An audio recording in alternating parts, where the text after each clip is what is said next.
ભક્ત ગોરા કુંભાર. તમે બહુ સારા છો. એક દી તમને કૃષ્ણને મળાવીશ. કૃષ્ણ છે ને બહુ રૂપાળા છે. કેશવ કે છે કે એમને જેટલું રૂપાળું બીજું કોઈ નથી. હવે મારા ઘા પર બળતું નથી. બાપા કે છે હરે કૃષ્ણ બોલતા રહેવાનું, એટલે ઘા પર બળે નહીં. હરે કૃષ્ણ હરે કૃષ્ણ હરે કૃષ્ણ હરે કૃષ્ણ.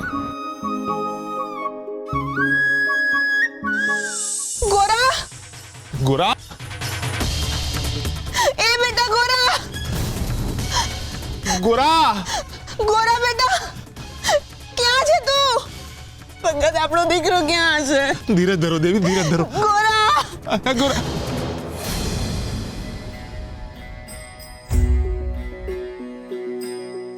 ગોરા ગોરા, ગોરા. કૃષ્ણને હું મળીશ. કૃષ્ણ મને મળવા આવશે. ગોરા બેટા. હરે કૃષ્ણ હરે કૃષ્ણ.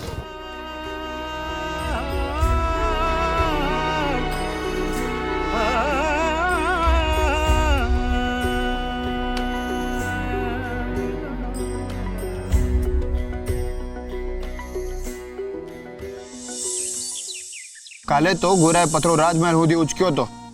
હવે આજે સજાના બીજા દિવસે શું થાય છે ને એ જોઈએ. જે છે ને એ આજે જ જોવાનું છે. કાલે તો કદાચ ઉત્સાહમાં ગોરાથી પથ્થર ઉચકાઈ ગયો, પણ એ આજે તો ઉપાડી જ નહીં હગે.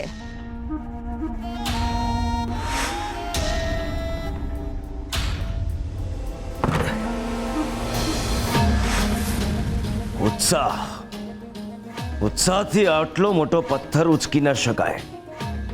પણ આશ્ચર્ય એ વાતનું છે કે 5 વર્ષનો બાળક આટલો મોટો પથ્થર ઉચકી કઈ રીતે શકે?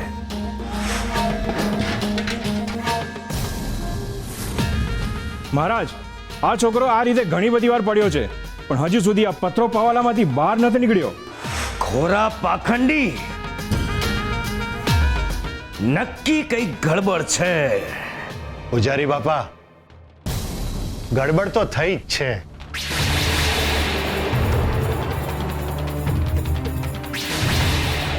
તમે કૃષ્ણની મુરલીને હાથને બદલે પગમાં મૂકી છે.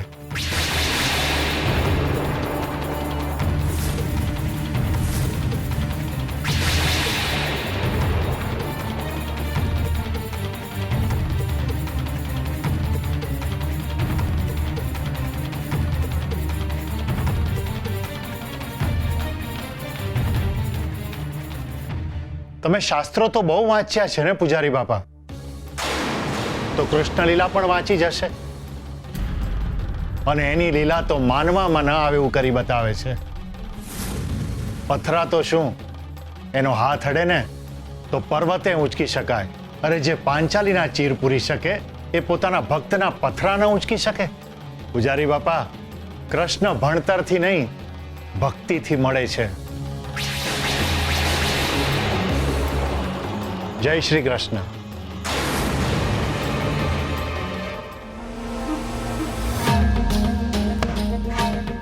પુલકેશી,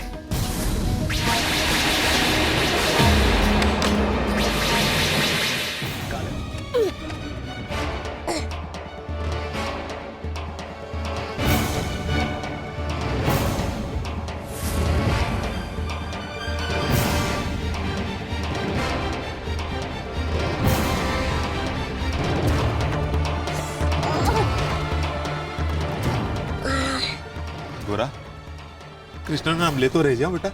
બાપા, કૃષ્ણનું નામ લઉં છું તોય નથી ઉચકાતો. ફરી પ્રયત્ન કર દીકરા. હરે કૃષ્ણ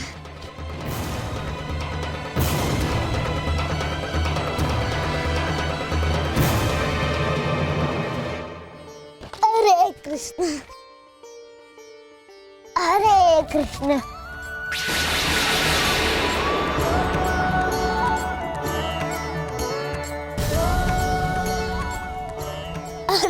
કૃષ્ણ.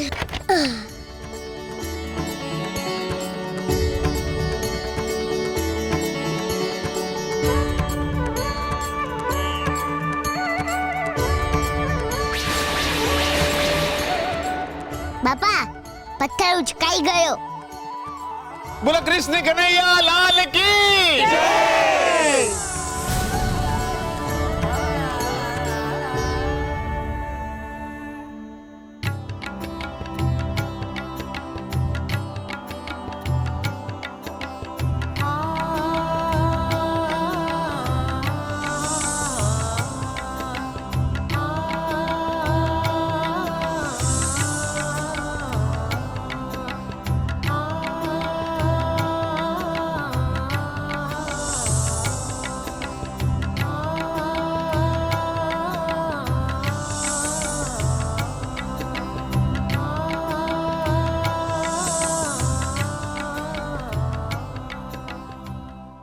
તારા ટમટમવા માંડ્યા છે પણ ગોરો હજી અધે રસ્તે જ પોક્યો છે.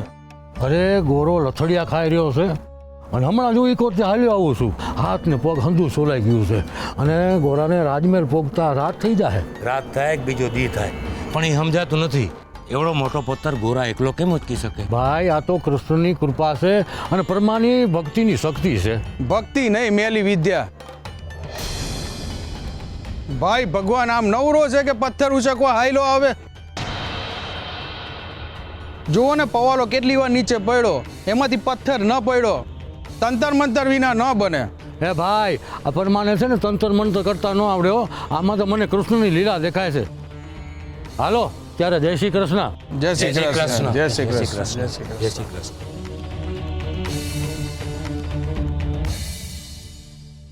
હરે કૃષ્ણ, હરે કૃષ્ણ, હરે કૃષ્ણ, હરે કૃષ્ણ.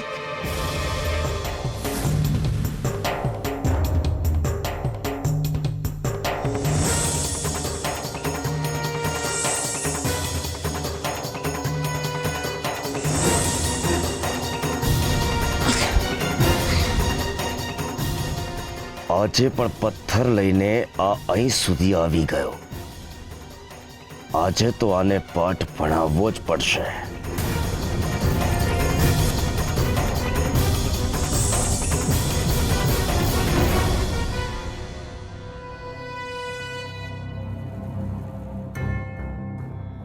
મહારાજ, ગોરો પવાલા સાથે નીચે તો પડે છે પરંતુ પવાલામાંથી પથ્થર બહાર નથી પડતો. કાલે દરબારમાં તમારી નજર સમક્ષ આ જ ઘટના બની હતી. આ વાત સામાન્ય નથી. કંઈક ગડબડ લાગે છે.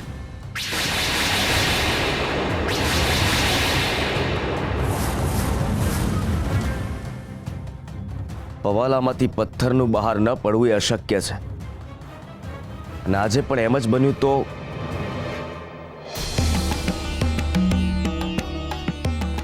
આ શું કર્યું તમે નાથ?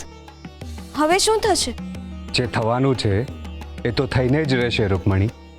પણ આમાં તો બધો આરોપ તમારા ભક્ત ગોરા પર લાગશે. હજુ એની એક સજા પૂરી નથી થઈ ને એના પર બીજી સજાનો ભાર આવશે.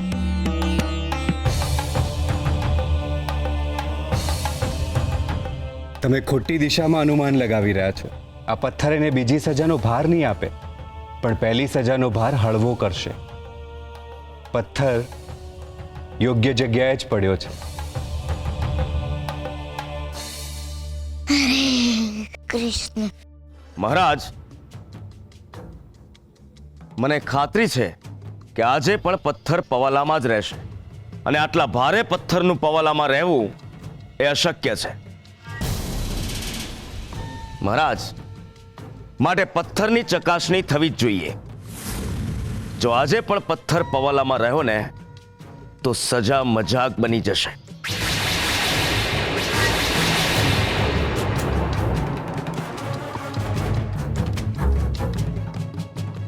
અને પ્રજામાંથી સજાનો ડર પણ ચાલ્યો જશે. મહારાજ, પ્રજાની સામે તમે આપેલી સજા મજાક બની જાય એ આપ સ્વીકાર કરશો?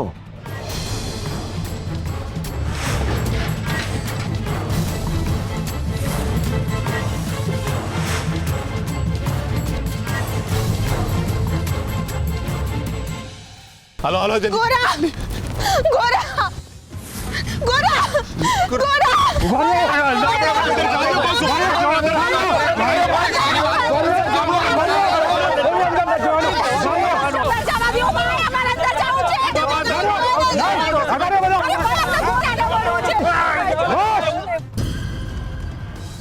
કયું ને અંદર ન જવાનું. પાછા હટો બધા.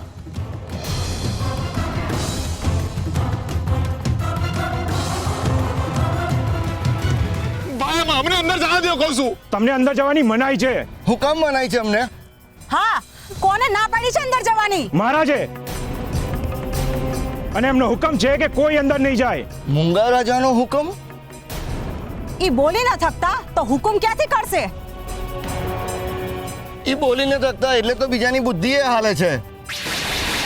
ભાઈ અમારે રાજા નથી જોવા, અમારે ગોરા પાસે જવું છે. જવા દો અમને. હા, અમારે ગોરાના પક્ષમાં બોલવું છે. એટલે તમે પૂજારી બાપાની વિરુદ્ધમાં બોલશો. રાજા મૂંગા છે, પ્રજા મૂંગી નથી. તમારે અંદર જવાની મનાઈ છે. કોઈ અંદર ન જવાનું. ભાઈ તમારા આગળ હાથ જોડું છું, મારો દીકરો ને અંદર છે, અમને જવા દો. હા ભાઈ અમારો દીકરો અંદર છે, અમને અંદર જવા દો કહું છું. એકવાર કહ્યું ને, કોઈ અંદર ન જવાનું. અમે તો અંદર જઈને જ રહીશું.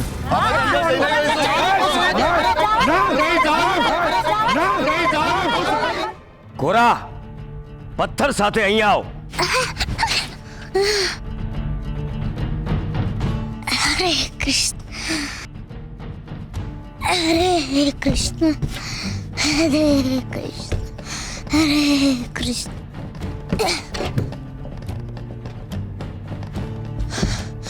હવે મારાથી ન થલાતું.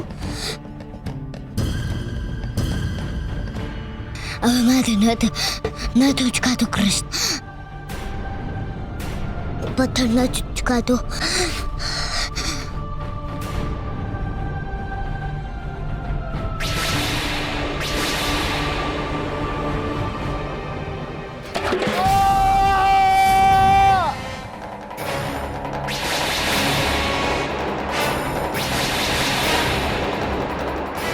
પકડી લો ગોરાને.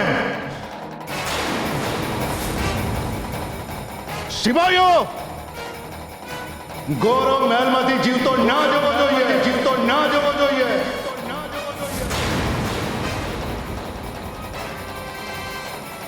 આ કોનો અવાજ છે?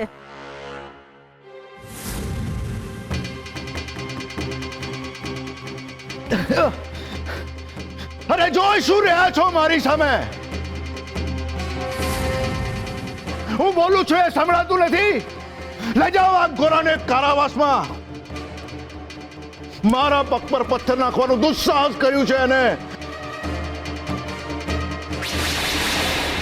લઈ આવો એને મારી નજરની સામેથી. મારા હુકમનું પાલન કેમ નથી થતું? મેં કીધું તું ને, રાજાજી બોલી શકે છે.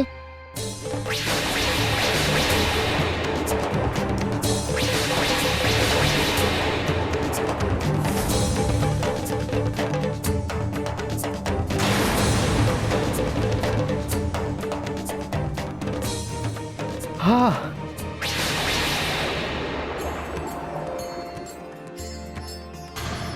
હું બોલી શકું છું. મારી પાસે વાચા છે. કીર્તનદાસ હું મૂંગો નથી. હું બોલી શકું છું. ચમત્કાર થઈ ગયો. આ છોકરાએ મારા પગ પર પથ્થર ફેંક્યો અને મારું ગળું સજીવન થઈ ગયું. મારી જીભને વાચા ફૂટી. કીર્તનદાસ હું મૂંગો નથી. છોકરા હું બોલી શકું છું. હું મૂંગો નથી. હું બોલી શકું છું.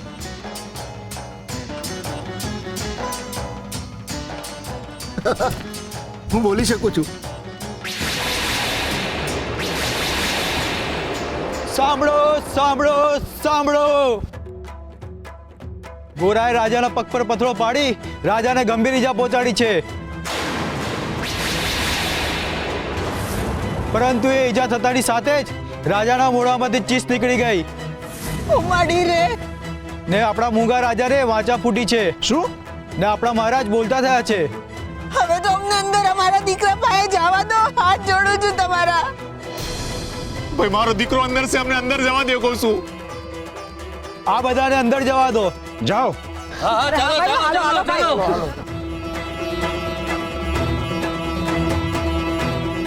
ગોરા, માધવ કાકા, ઓ માધવ કાકા, તમે કઈ સાંભળ્યું? ગોરાએ રાજાના પગ પર પથરો પાડ્યો, એના લીધે મહારાજ બોલતા થયા.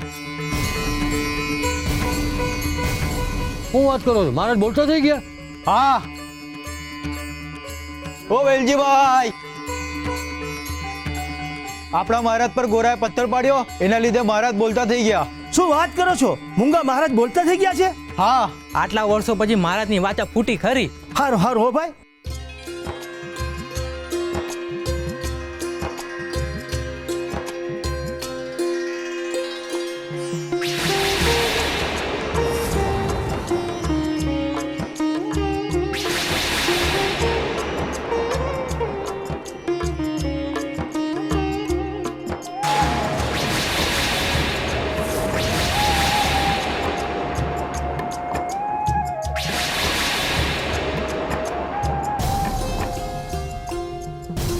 અતિ આનંદ અને પ્રસન્નતા અનુભવી રહ્યો છું,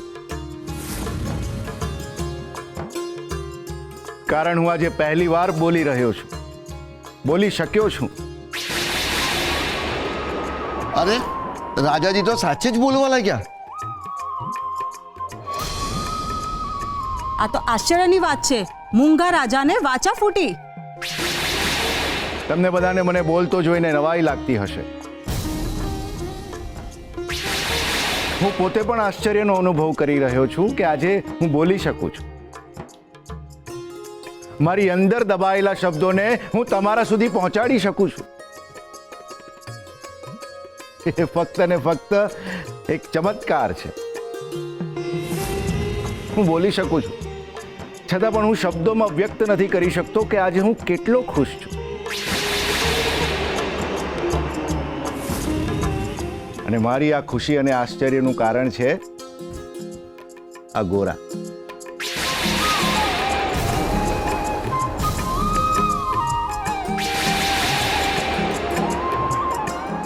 મારી જીભને નવો જન્મ મળ્યો છે આ ગોરાના કારણે.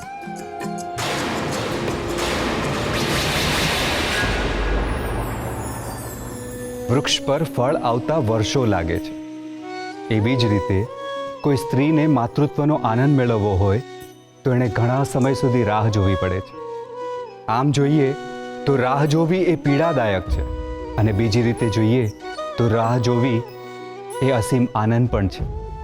એક છોડ પર ઘણા સમયની રાહ જોયા પછી જ્યારે પહેલી કૂપળ ફૂટે છે, મહિનાઓનો સમય વીત્યા પછી પક્ષી જ્યારે ડાળ પરથી ઉડી શકે છે, કેટલાય ઉનાળા વીત્યા પછી એક ખેડૂતના ખેતરમાં જ્યારે મેઘ વરસે છે ત્યારે એ રાહ જોયાના ફળની ખરી કિંમત કરે છે. રાહ જોયા પછી મળેલા ફળને તમે પ્રેમ કરો છો. આ સંસારમાં જે તરત મળી જાય છે એ તરત ચાલ્યું પણ જાય છે, અને જેને મેળવવા માટે સમયના કેટલાય આવરણોને વીંધવા પડે છે એ એટલા જ સમય સુધી તમારી પાસે રહે છે. જે રાહ જુએ છે એને રાહ મળે છે.